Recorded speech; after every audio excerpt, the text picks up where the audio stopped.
Hello, tea cozies. It's your favorite scariest mom. Snuggle up and get comfy, 'cause we have a bedtime story coming up. Tonight, we have The Little Mermaid by Hans Christian Andersen.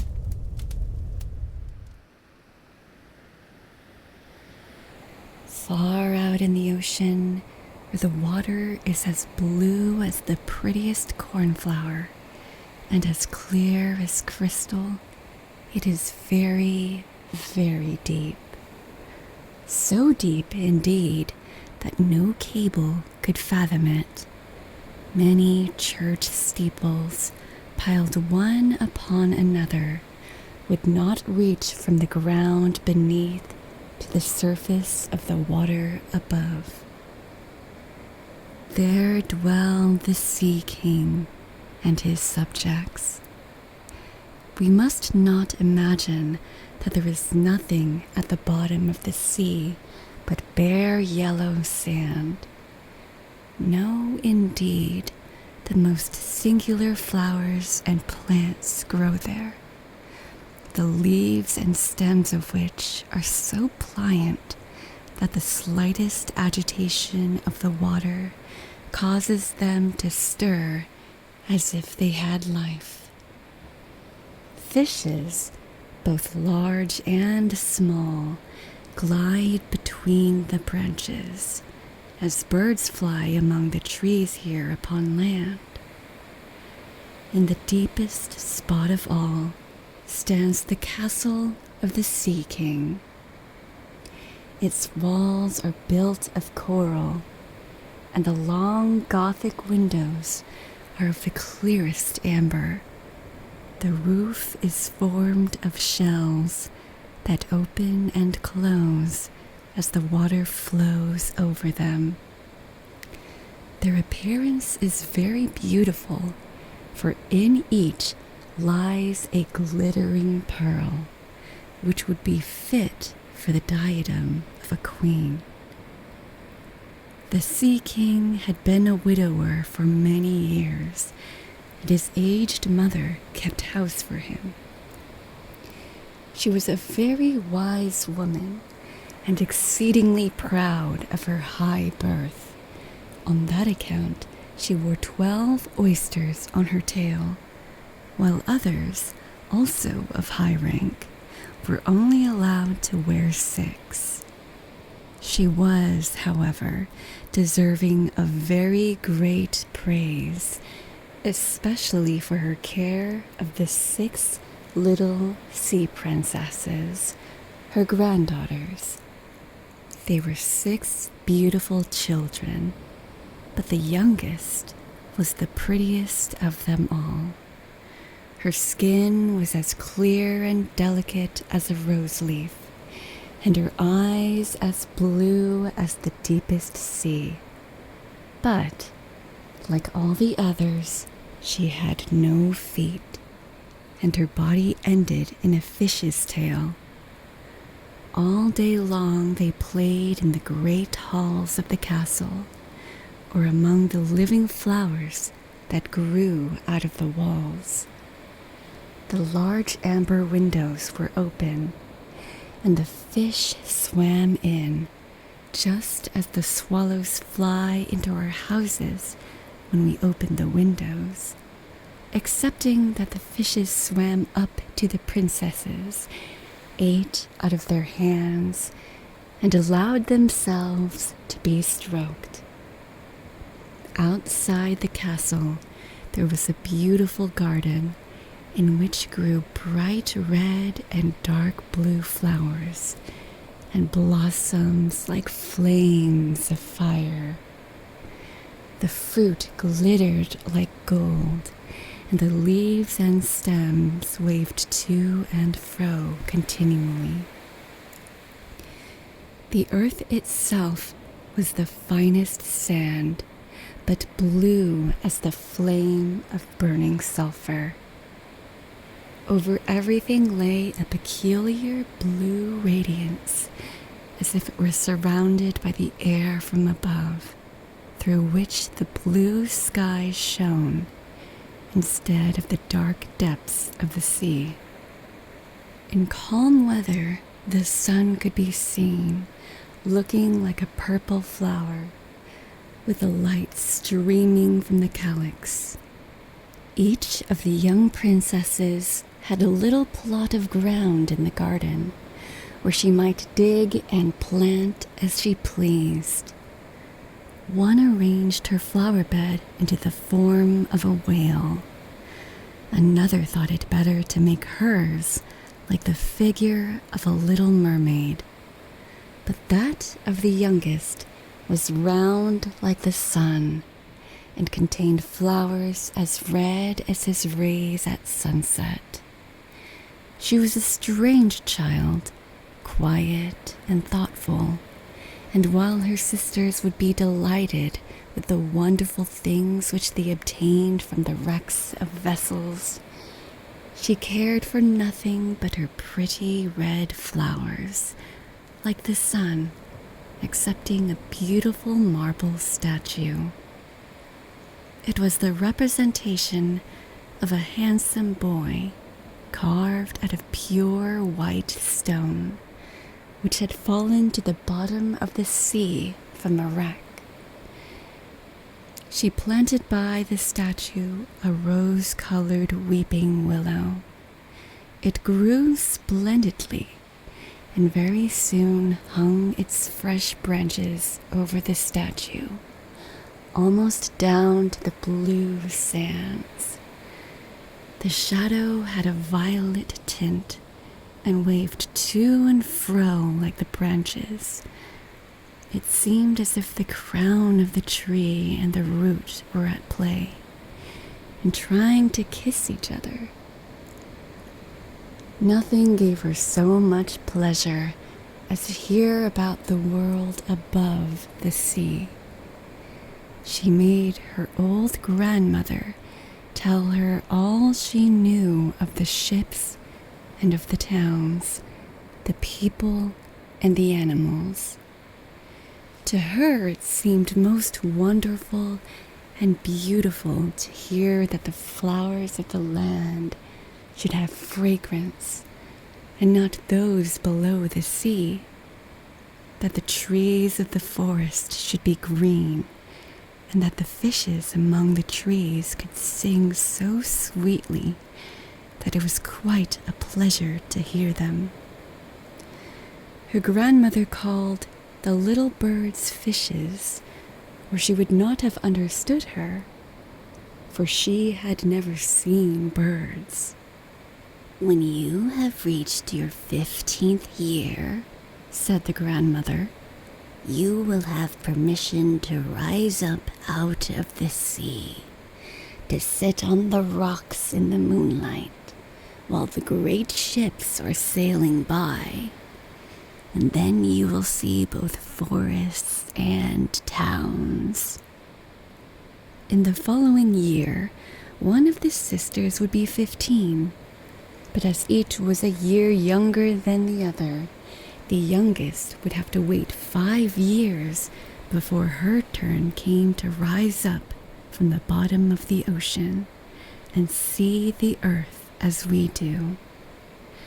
However, each promised to tell the others what she saw on her first visit, and what she thought most beautiful, for their grandmother could not tell them enough. There were so many things on which they wanted information. None of them longed so much for her turn to come as the youngest, she who had the longest time to wait, and who was so quiet and thoughtful. Many nights she stood by the open window, looking up through the dark blue water, and watching the fish as they splashed about with their fins and tails. She could see the moon and stars shining faintly, but through the water they looked larger than they do to our eyes. When something like a black cloud passed between her and them, she knew that it was either a whale swimming over her head or a ship full of human beings who never imagined that a pretty little mermaid was standing beneath them, holding out her white hands toward the keel of their ship. As soon as the eldest was 15, she was allowed to rise to the surface of the ocean. When she came back, she had hundreds of things to talk about. But the most beautiful, she said, was to lie in the moonlight on a sandbank in the quiet sea near the coast, and to gaze on a large town nearby, where the lights were twinkling like hundreds of stars, to listen to the sounds of the music, the noise of the carriages, and the voices of human beings, and then to hear the merry bells peal out from the church steeples. And because she could not go near to all those wonderful things, she longed for them more than ever. Oh, did not the youngest sister listen eagerly to all these descriptions? And afterward, when she stood at the open window, looking up through the dark blue water, she thought of the great city with all its bustle and noise, and even fancied she could hear the sound of the church bells down in the depths of the sea. In another year, the second sister received permission to rise to the surface of the water and to swim about where she pleased. She rose just as the sun was setting, and this, she said, was the most beautiful sight of all. The whole sky looked like gold, while violet and rose-colored clouds, which she could not describe, floated above her. And still more rapidly than the clouds flew a large flock of wild swans toward the setting sun, looking like a long white veil across the sea.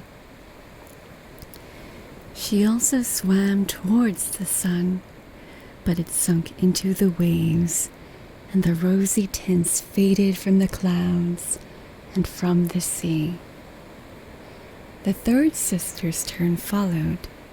She was the boldest of them all, and she swam up a broad river that emptied itself into the sea. On the banks, she saw green hills covered with beautiful vines. Palaces and castles peeped out from amid the proud trees of the forest. She heard the birds singing, and the rays of the sun were so powerful that she was obliged often to dive down under the water to cool her burning face.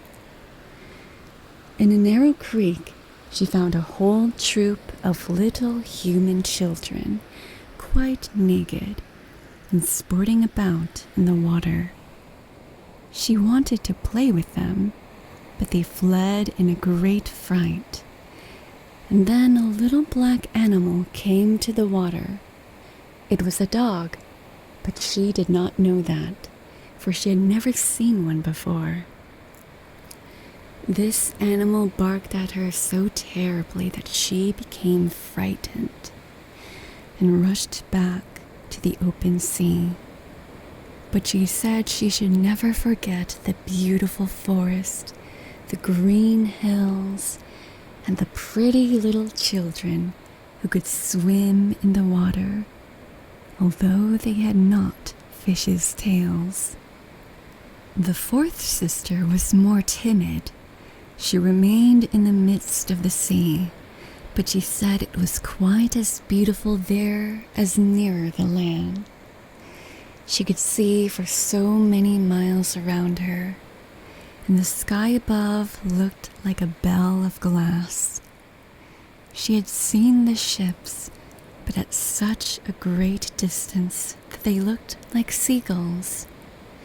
The dolphins sported in the waves, and the great whales spouted water from their nostrils till it seemed as if 100 fountains were playing in every direction. The fifth sister's birthday occurred in the winter, so when her turn came, she saw what the others had not seen the first time they went up. The sea looked quite green, and large icebergs were floating about, each like a pearl, she said, but larger and loftier than the churches built by men. They were of the most singular shapes and glittered like diamonds. She had seated herself upon one of the largest and let the wind play with her long hair, and she remarked that all the ships sailed by rapidly and steered as far away as they could from the iceberg, as if they were afraid of it. Towards evening, as the sun went down, dark clouds covered the sky. The thunder rolled and the lightning flashed, and the red light glowed on the icebergs as they rocked and tossed on the heaving sea. On all the ships the sails were reefed with fear and trembling, while she sat calmly on the floating iceberg, watching the blue lighting as it darted its forked flashes into the sea. When first the sisters had permission to rise to the surface, they were each delighted with the new and beautiful sights they saw. But now, as grown-up girls, they could go where they pleased, and they had become indifferent about it. They wished themselves back again in the water, and after a month had passed, they said it was much more beautiful down below, and pleasanter to be at home. Yet often, in the evening hours, the 5 sisters would twine their arms round each other and rise to the surface in a row.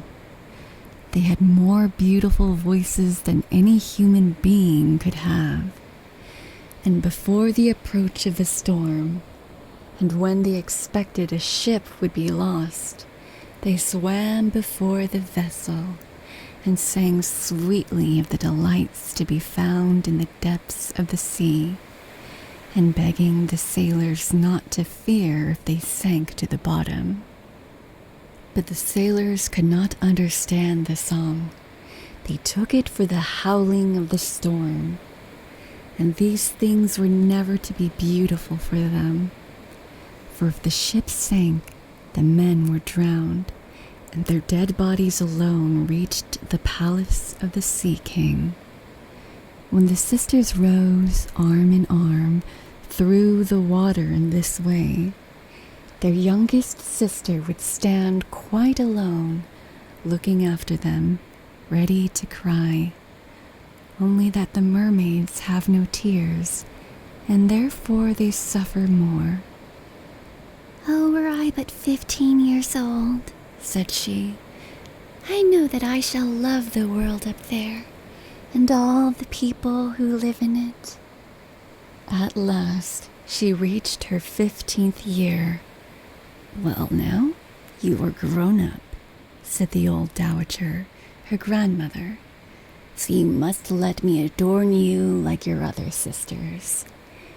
And she placed a wreath of white lilies in her hair, and every flower leaf was half a pearl. Then the old lady ordered 8 great oysters to attach themselves to the tail of the princess to show her high rank. "But they hurt me so," said the little mermaid. "Pride must suffer pain," replied the old lady. Oh, how gladly she would have shaken off all this grandeur and laid aside the heavy wreath. The red flowers in her own garden would have suited her much better, but she could not help herself. So she said, "Farewell," and rose as lightly as a bubble to the surface of the water.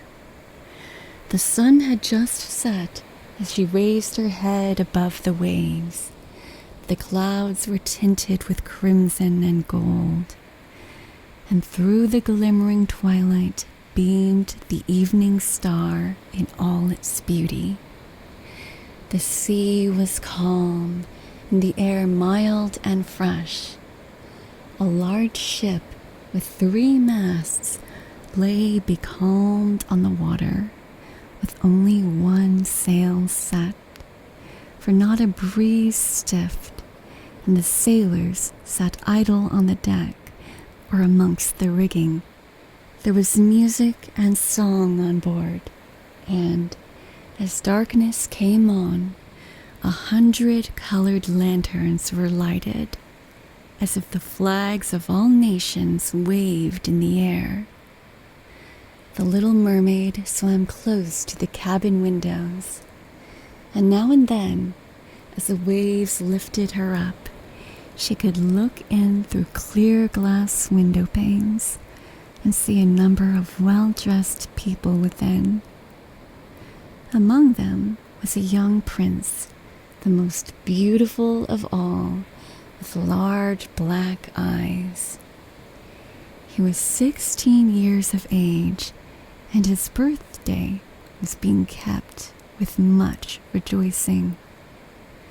The sailors were dancing on deck, but when the prince came out of the cabin, more than 100 rockets rose in the air, making it as bright as day.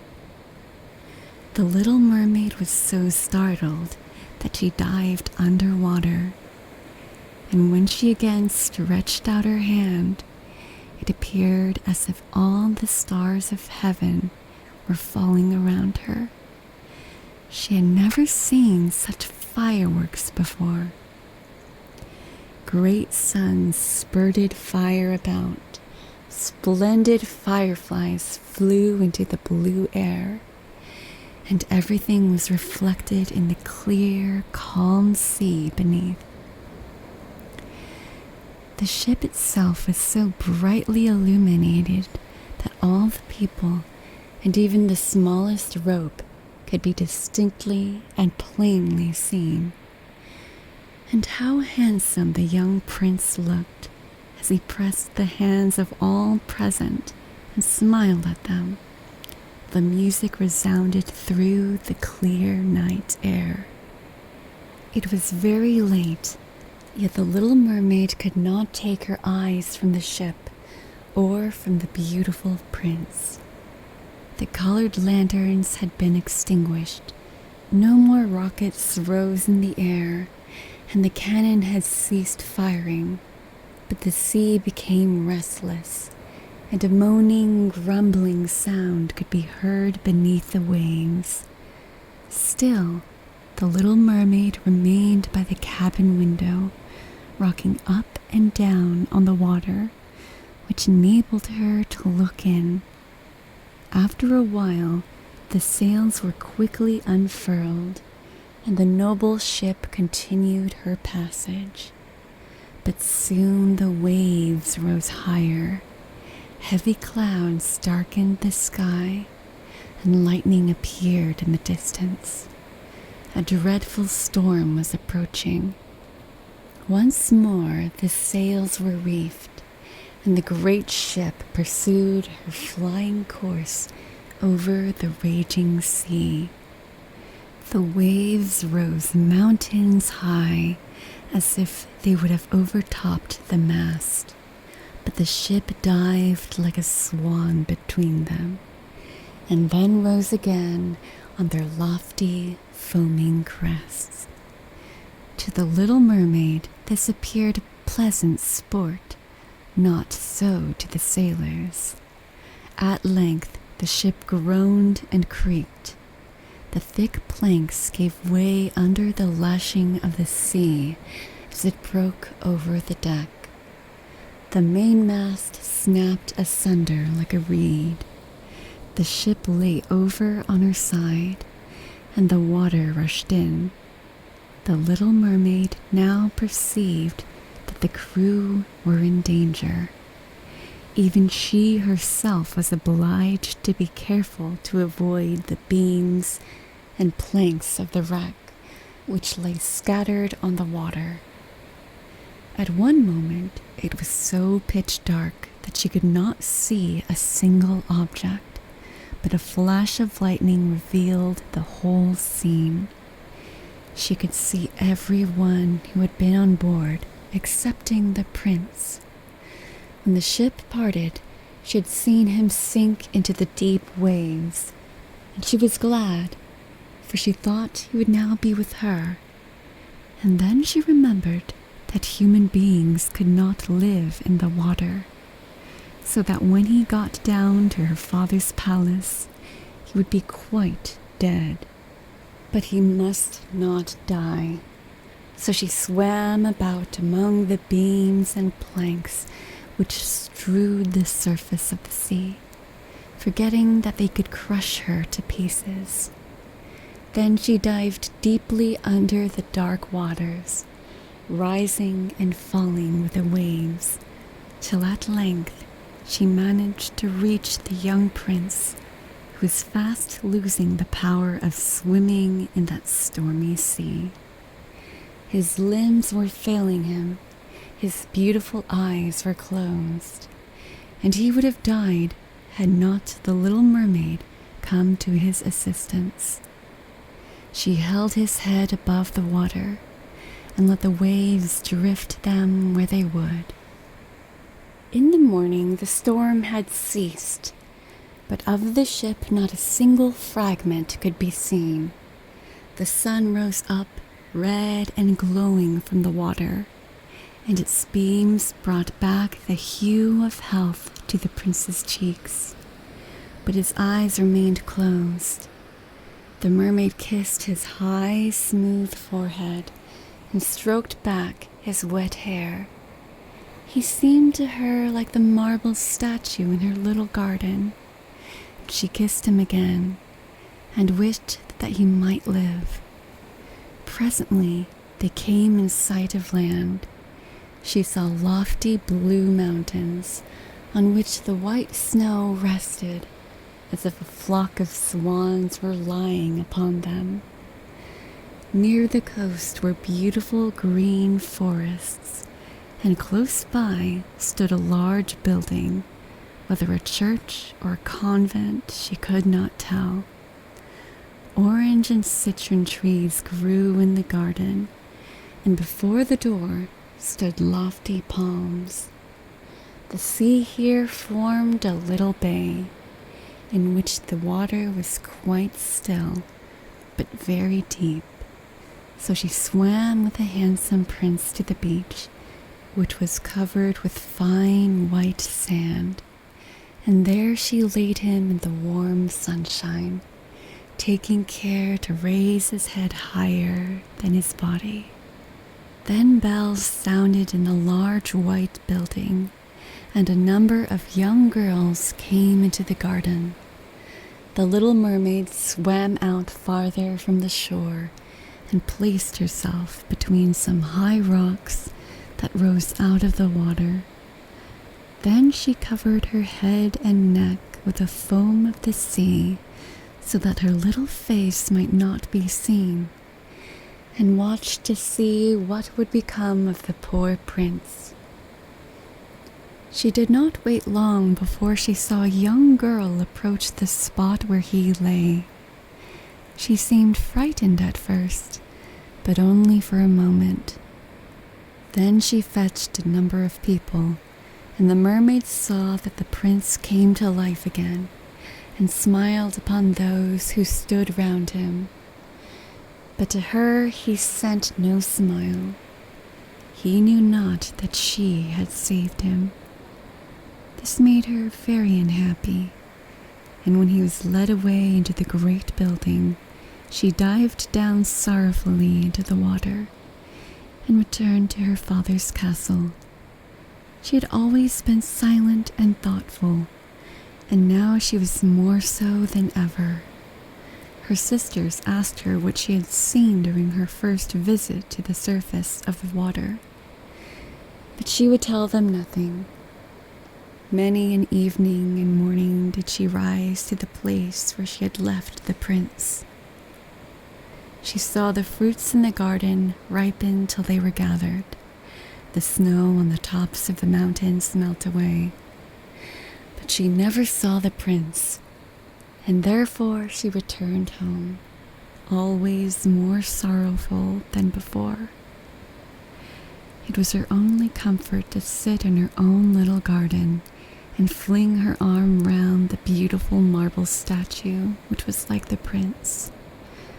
But she gave up tending her flowers, and they grew in wild confusion over the paths, twining their long leaves and stems round the branches of the trees, so that the whole palace became dark and gloomy.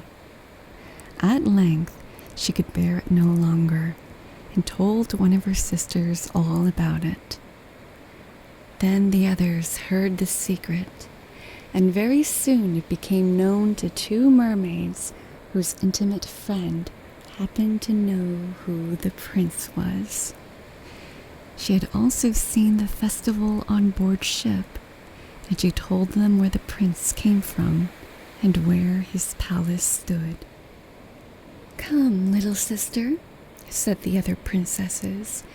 Then they entwined their arms and rose up in a long row to the surface of the water, close by the spot where they knew the prince's palace stood. It was built of bright yellow shining stone, with long flights of marble steps. One of each reached quite down into the sea.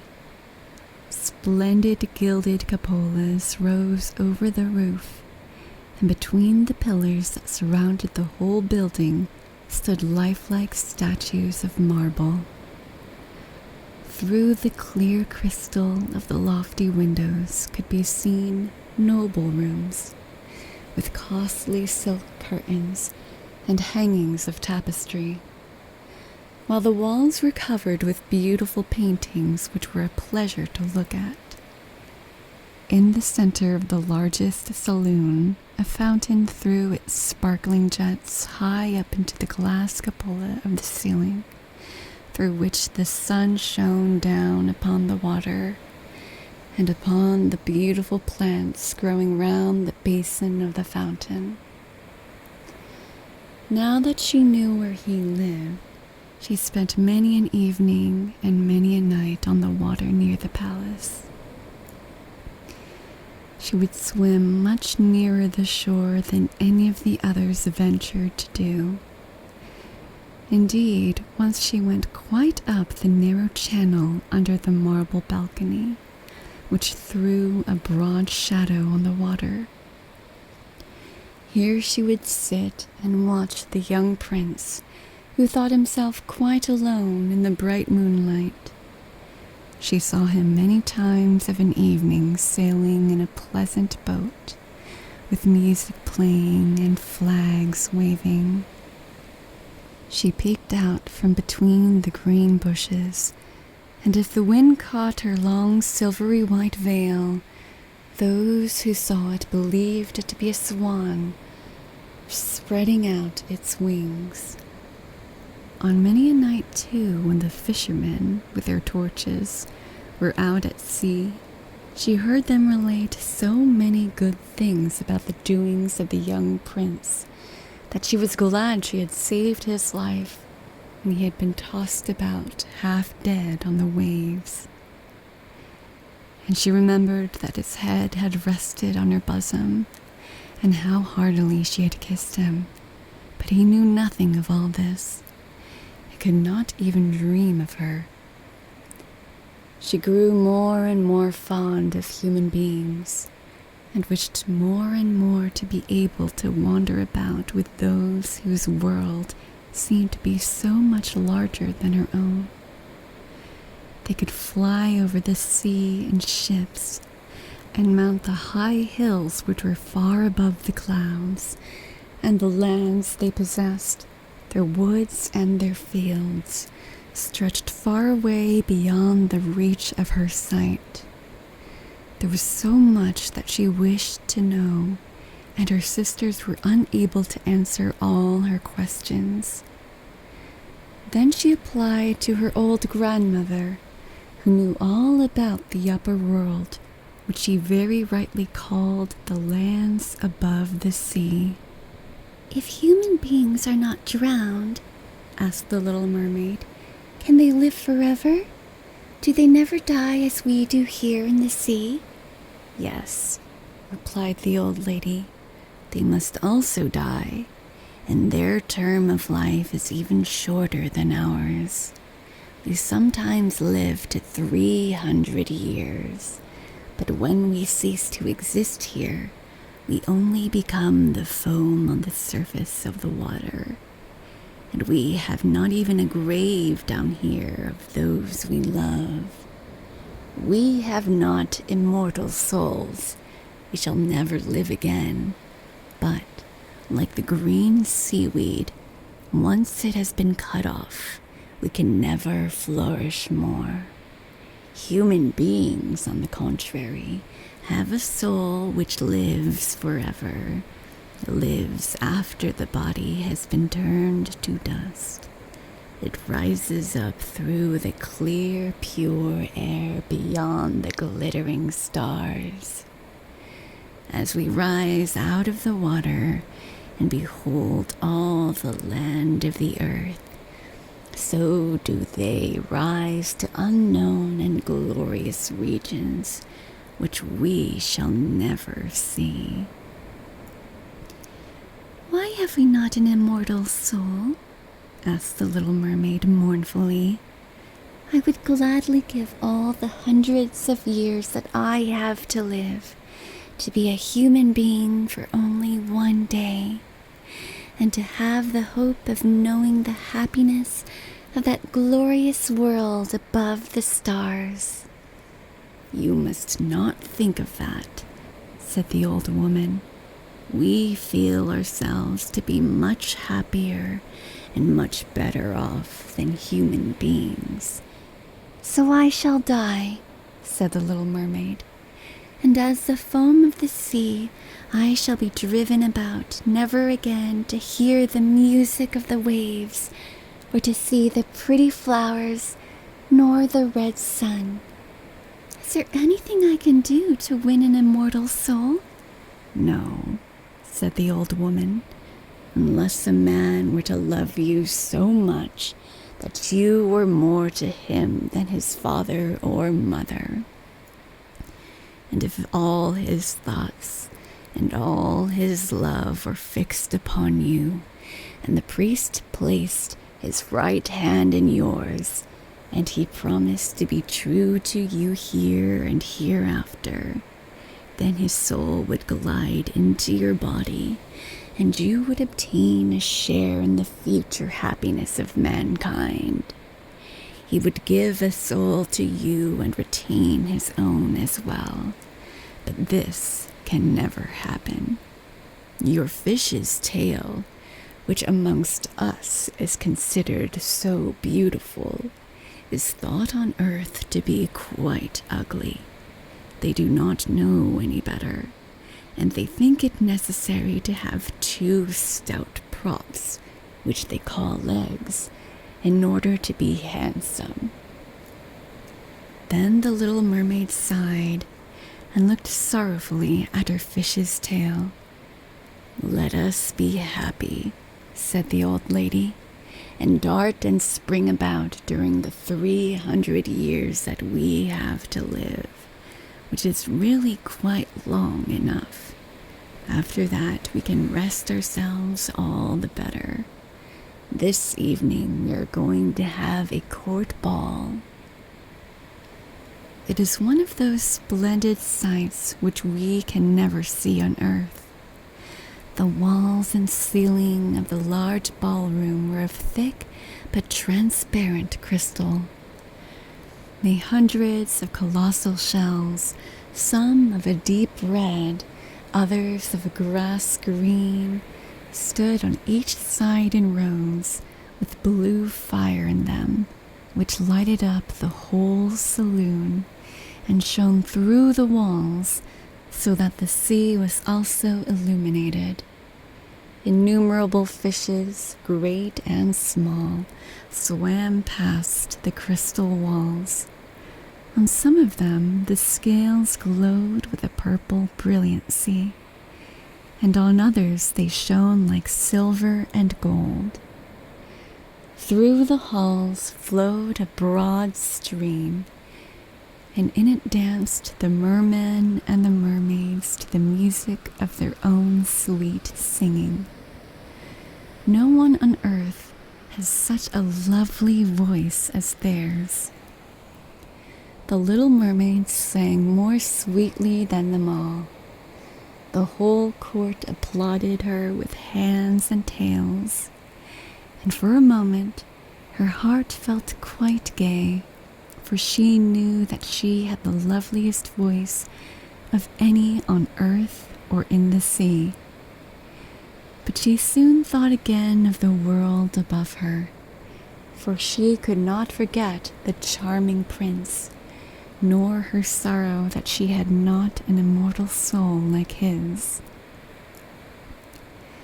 Therefore she crept away silently out of her father's palace, and while everything within was gladness and song, she sat in her own little garden, sorrowful and alone. Then she heard the bugle sounding through the water, and thought, "He is certainly sailing above, he on whom my wishes depend, and in whose hands I should like to place the happiness of my life.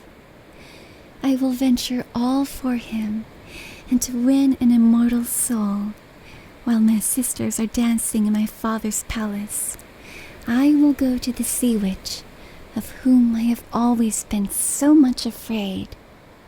But she can give me counsel and help." And then the little mermaid went out from her garden and took the road to the foaming whirlpools, behind which the sorceress lived. She had never been that way before. Neither flowers nor grass grew here. Nothing but bare, gray, sandy ground stretched out to the whirlpool, where the water, like foaming mill wheels, whirled around everything that it seized and cast it into the fathomless deep. Through the midst of these crushing whirlpools, the little mermaid was obliged to pass to reach the dominions of the sea witch, and also for a long distance the only road lay right across a quantity of warm, bubbling mire, called by the witch her turf moor. Beyond this stood her house in the center of a strange forest, in which all the trees and flowers were polypi, half animals and half plants. They looked like serpents with 100 heads growing out of the ground. The branches were long, slimy arms, with fingers like flexible worms, moving limb after limb from the root to the top. All that could be reached in the sea they seized upon and held fast, so that it never escaped from their clutches. The little mermaid was so alarmed at what she saw that she stood still, and her heart beat with fear, and she was very nearly turning back. But she thought of the prince and of the human soul for which she longed, and her courage returned. She fastened her long flowing hair around her head so that the polypi might not seize hold of it. She laid her hands together across her bosom, and then she darted forward as a fish shoots through the water, between the supple arms and fingers of the ugly polypi, which were stretched out on each side of her. She saw that each held in its grasp something it had seized with its numerous little arms, as if they were iron bands, the white skeletons of human beings who had perished at sea and had sunk down into the deep waters, skeletons of land animals. Oars, rudders, and chests of ships were lying tightly grasped by their clinging arms. Even the little mermaid, whom they had caught and strangled, and this seemed the most shocking of all to the little princess. She now came to a space of marshy ground in the wood, where large fat water snakes were rolling in the mire and showing their ugly, drab-colored bodies. In the midst of this spot stood a house built with the bones of shipwrecked human beings. There sat the sea witch, allowing a toad to eat from her mouth, just as people sometimes feed a canary with a piece of sugar. She called the ugly water snakes her little chickens and allowed them to crawl all over her bosom. "I know what you want," said the sea witch. "It is very stupid of you, but you shall have your way, and it will bring you to sorrow, my little pretty princess. You want to get rid of your fish's tail, and to have two supports instead of it, like human beings on earth, so that the young prince may fall in love with you, and that you may have an immortal soul." And then the witch laughed so loud and disgustingly that the toad and snakes fell to the ground and lay there wriggling about. "You are but just in time," said the witch, "for after sunrise tomorrow I should not be able to help you till the end of another year. I will prepare a draught for you, with which you must swim to land tomorrow before sunrise, and sit down on the shore and drink it. Your tail will then disappear, and shrink up into what mankind calls legs, and you will feel great pain, as if a sword were passing through you. But all who see you will say that you are the prettiest little human being they ever saw. You will still have the same floating gracefulness of movement, and no dancer will ever tread so lightly. But at every step you take it will feel as if you were treading upon knives, and that the blood must flow. If you will bear all of this, I will help you." "Yes, I will," said the little princess in a trembling voice, as she thought of the prince and the immortal soul. "But think again," said the witch, "for when once your shape has become like a human being, you can no more be a mermaid. You will never return through the water to your sisters, or to your father's palace again. And if you do not win the love of the prince, so that he is willing to forget his father and mother for your sake, and to love you with his whole soul, and allow the priest to join your hands so that you may be man and wife, then you will never have an immortal soul. The first morning after he marries another, your heart will break, and you will become foam on the crest of the waves." "I will do it," said the little mermaid, and she became pale as death. "But I must be paid also," said the witch, "and it is not a trifle that I ask. You have the sweetest voice of any who dwell here in the depths of the sea, and you believe that you will be able to charm the prince with it also. But this voice you must give to me. The best thing you possess will I have for the price of my draft. My own blood must be mixed with it, that it may be as sharp as a two-edged sword." "But if you take away my voice," said the little mermaid, "what is left for me?"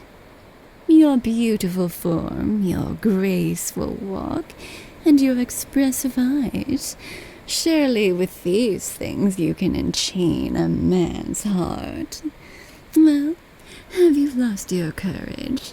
Put out your little tongue so that I may cut it off as my payment. Then you shall have the powerful draft." "It shall be," said the little mermaid.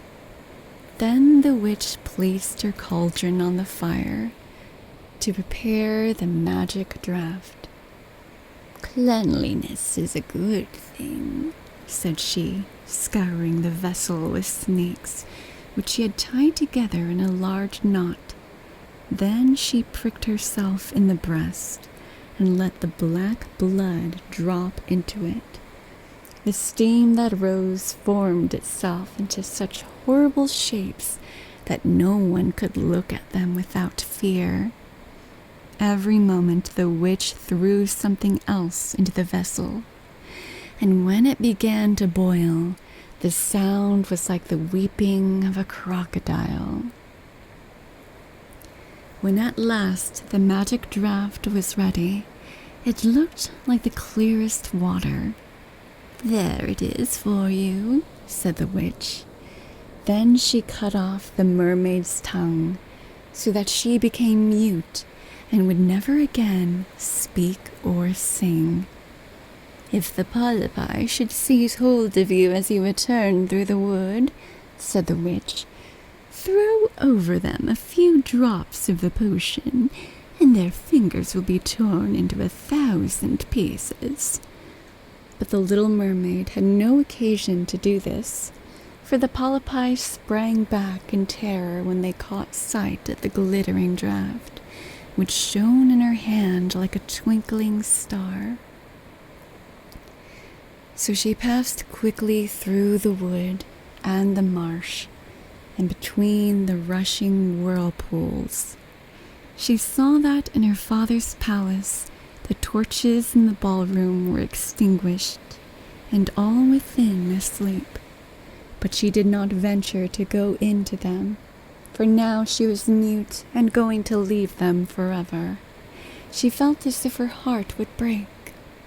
She stole into the garden, took a flower from the flower beds of each of her sisters, kissed her hand 1,000 times towards the palace, and then rose up through the dark blue waters.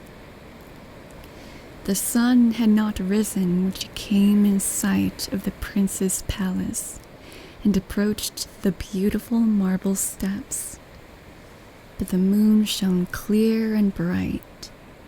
Then the little mermaid drank the magic draught, and it seemed as if a two-edged sword went through her delicate body. She fell into a swoon and lay like one dead. When the sun rose and shone over the sea, she recovered and felt a sharp pain. But just before her stood the handsome young prince. He fixed his coal-black eyes upon her so earnestly that she cast down her own, and then became aware that her fish's tail was gone, and that she had as pretty a pair of white legs and tiny feet as any little maiden could have. But she had no clothes, so she wrapped herself in her long, thick hair. The prince asked her who she was and where she came from, and she looked at him mildly and sorrowfully with her deep blue eyes, but she could not speak. every step she took was as the witch had said it would be. She felt as if treading upon the points of needles or sharp knives, but she bore it willingly and stepped as lightly by the prince's side as a soap bubble, so that he and all who saw her wondered at her graceful swaying movements.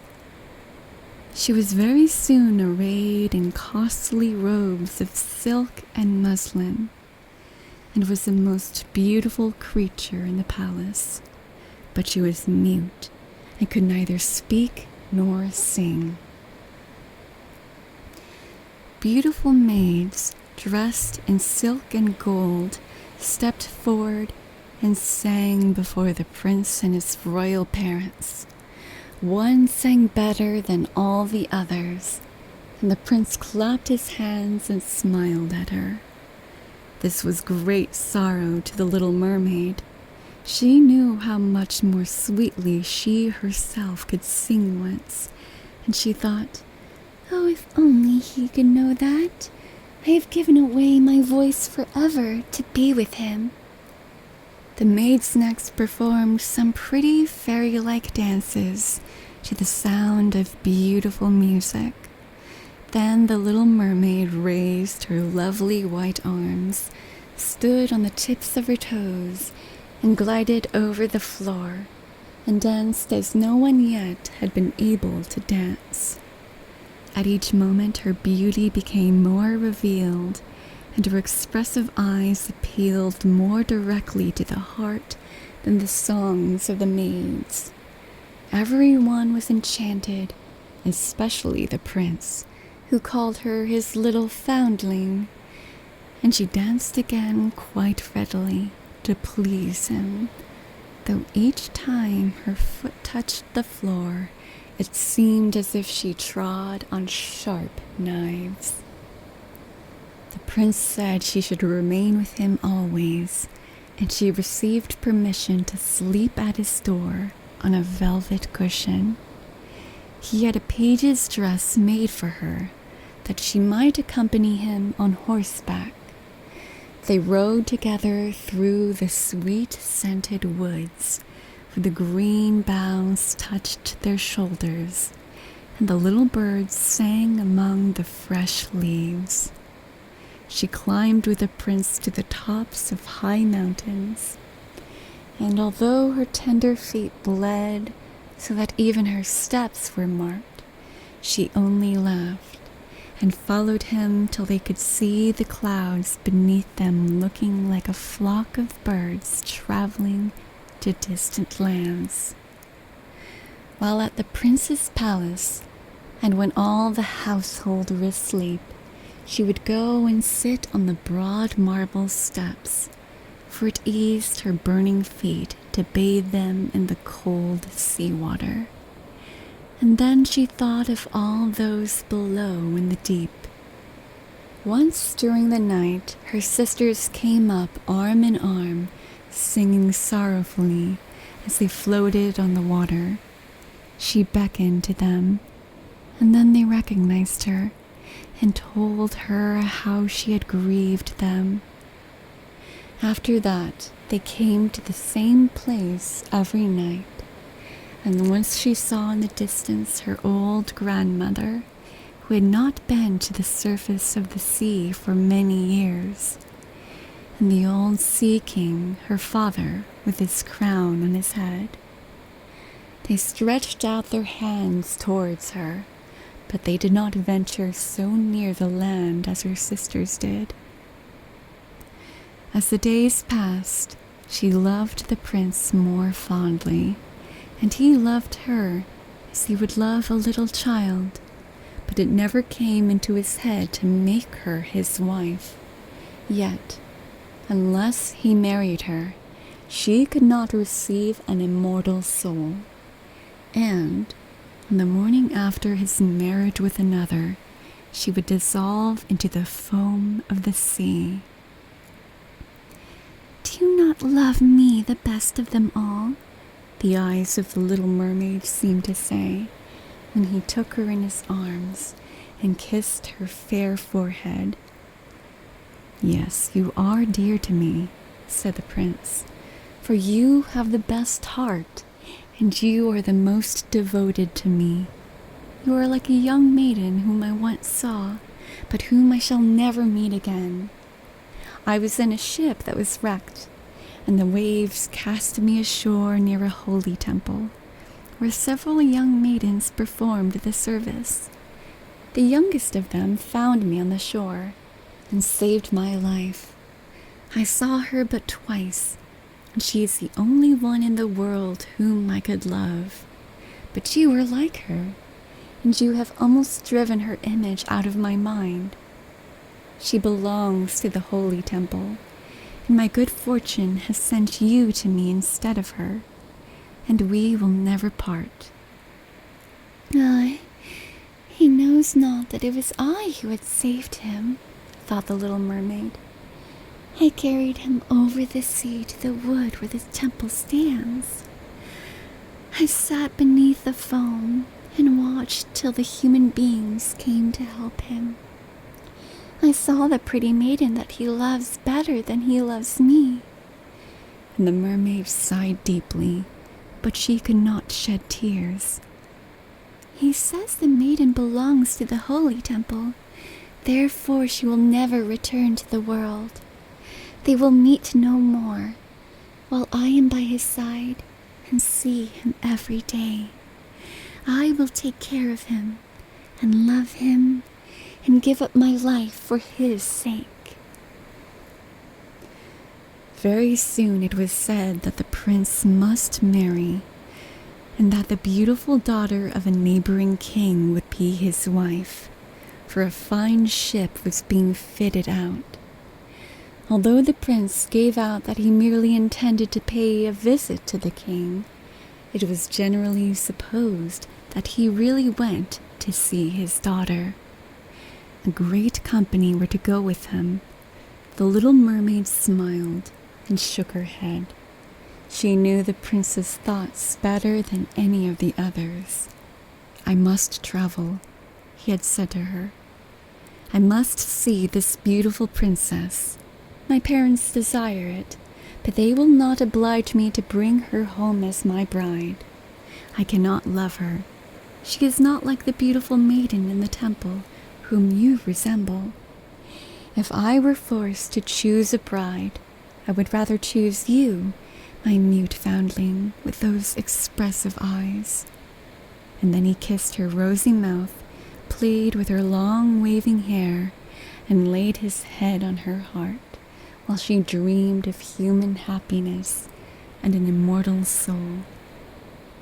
"You are not afraid of the sea, my mute child," said he, as they stood on the deck of the noble ship, which was to carry them to the country of the neighboring king. And then he told her of storm and of calm, of strange fishes in the deep beneath them, and of what the divers had seen there, and she smiled at his descriptions, for she knew better than anyone what wonders were at the bottom of the sea. In the moonlight, when all on board were asleep, excepting the man at the helm who was steering, she sat on the deck, gazing down through the clear water. She thought she could distinguish her father's castle, and upon it her aged grandmother, with a silver crown on her head, looking through the rushing tide at the keel of the vessel. Then her sisters came up on the waves and gazed at her mournfully, wringing their white hands. She beckoned to them and smiled, and wanted to tell them how happy and well off she was. But the cabin boy approached, and when her sisters dived down, he thought it was only the foam of the sea which he saw.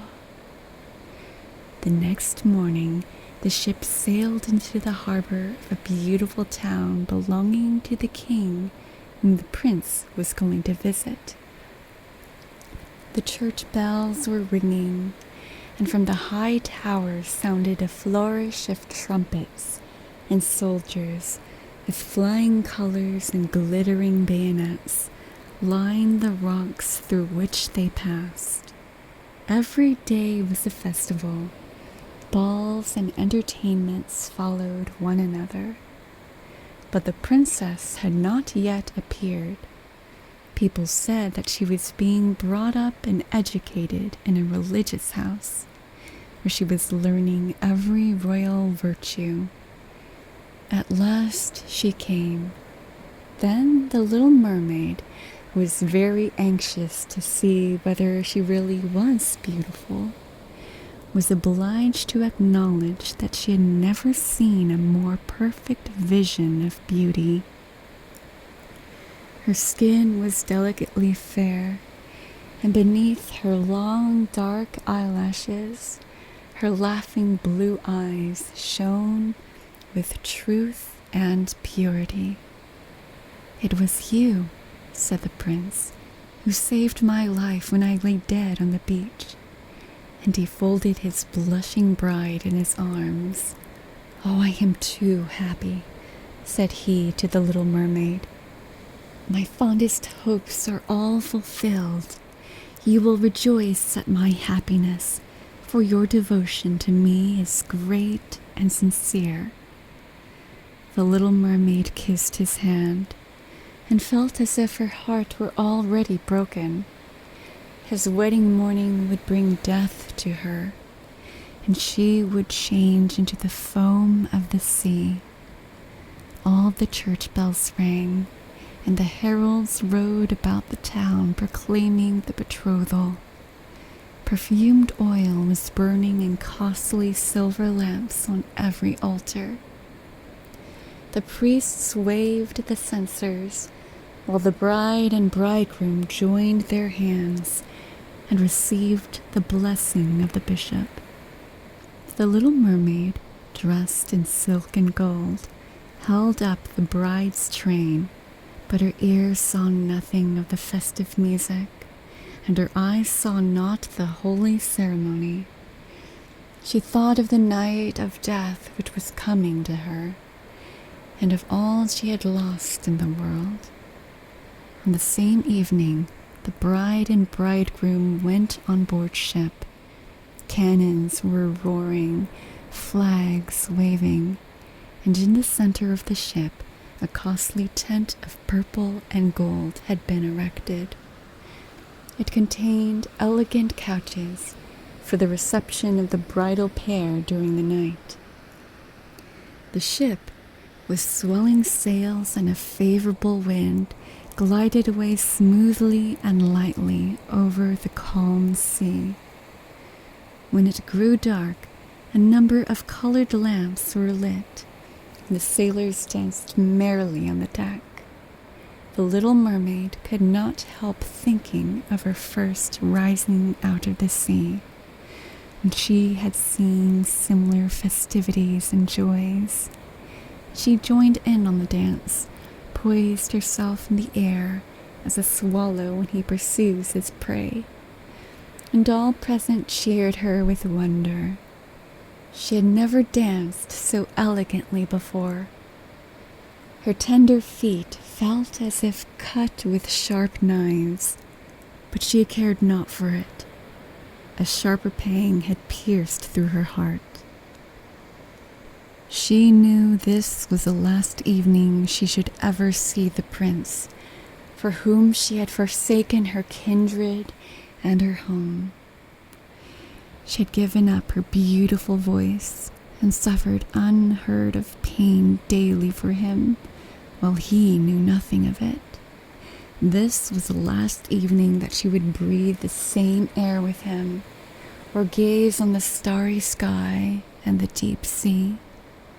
An eternal night without a thought or a dream awaited her. She had no soul, and now she could never win one. All was joy and gaiety on board ship till long after midnight. She laughed and danced with the rest, while the thoughts of death were in her heart. The prince kissed his beautiful bride, while she played with his raven hair, till they went arm in arm to rest in the splendid tent. Then all became still on board the ship. The helmsman, alone awake, stood at the helm. The little mermaid leaned her white arms on the edge of the vessel and looked towards the east for the first blush of morning, for that first ray of dawn that would bring her death. She saw her sisters rising out of the flood. They were as pale as herself, but their long, beautiful hair waved no more in the wind and had been cut off. "We have given our hair to the witch," said they, "to obtain help for you, that you must not die tonight. She has given us a knife. Here it is. See, it is very sharp. Before the sun rises, you must plunge it into the heart of the prince.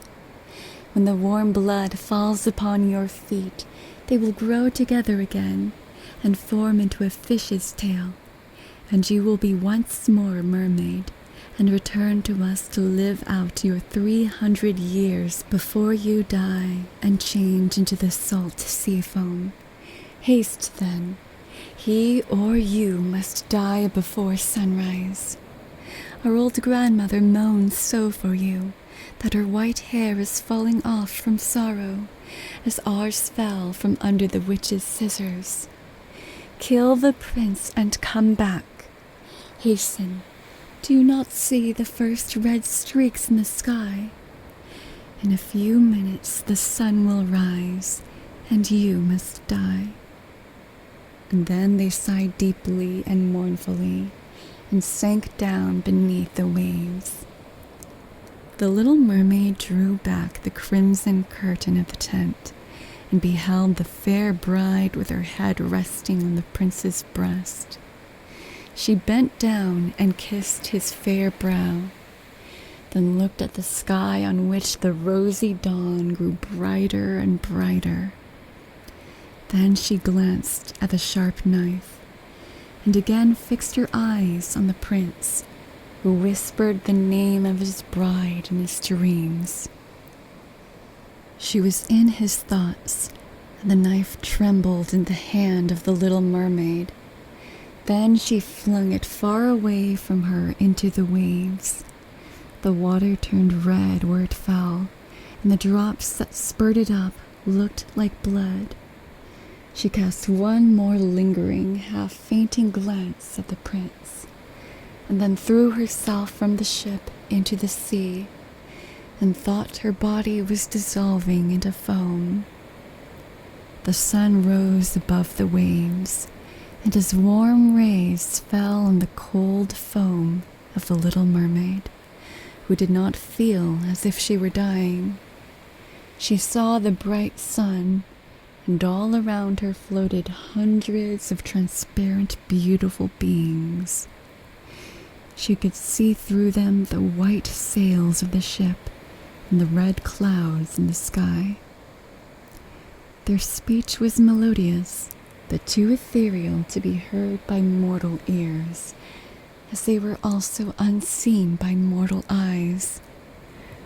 The little mermaid perceived that she had a body like theirs, and that she continued to rise higher and higher out of the foam. "Where am I?" asked she, and her voice sounded ethereal as the voice of those who were with her. No earthly music could imitate it. "Among the daughters of the air," answered one of them. "A mermaid has not an immortal soul, nor can she obtain one unless she wins the love of a human being. On the power of another hangs her eternal destiny. But the daughters of the air, although they do not possess an immortal soul, can, by their good deeds, procure one for themselves. We fly to warm countries and cool the sultry air that destroys mankind with a pestilence. We carry the perfume of the flowers to spread health and restoration. After we have striven for 300 years to all the good in our power, we receive an immortal soul and take part in the happiness of mankind. You, poor little mermaid, have tried with your whole heart to do as we are doing. You have suffered and endured and raised yourself to the spirit world by your good deeds. And now, by striving for 300 years in the same way, you may obtain an immortal soul. The little mermaid lifted her glorified eyes toward the sun and felt them, for the first time, filling with tears. On the ship in which she had left the prince, there were life and noise. She saw him and his beautiful bride searching for her. Sorrowfully they gazed at the pearly foam, as if they knew she had thrown herself into the waves. Unseen, she kissed the forehead of the bride and fanned the prince, and then mounted with the other children of the air to a rosy cloud that floated through the ether. After 300 years, thus shall we float into the kingdom of heaven, said she. And we may even get there sooner, whispered one of her companions. Unseen, we can enter the houses of men, where there are children, and for every day on which we find a good child, who is the joy of his parents and deserves their love, our time of probation is shortened. The child does not know, when we fly through the room, that we smile with joy at his good conduct, for we can count 1 year less of our 300 years. But when we see a naughty or a wicked child, we shed tears of sorrow, and for every tear a day is added to our time of trial. The end.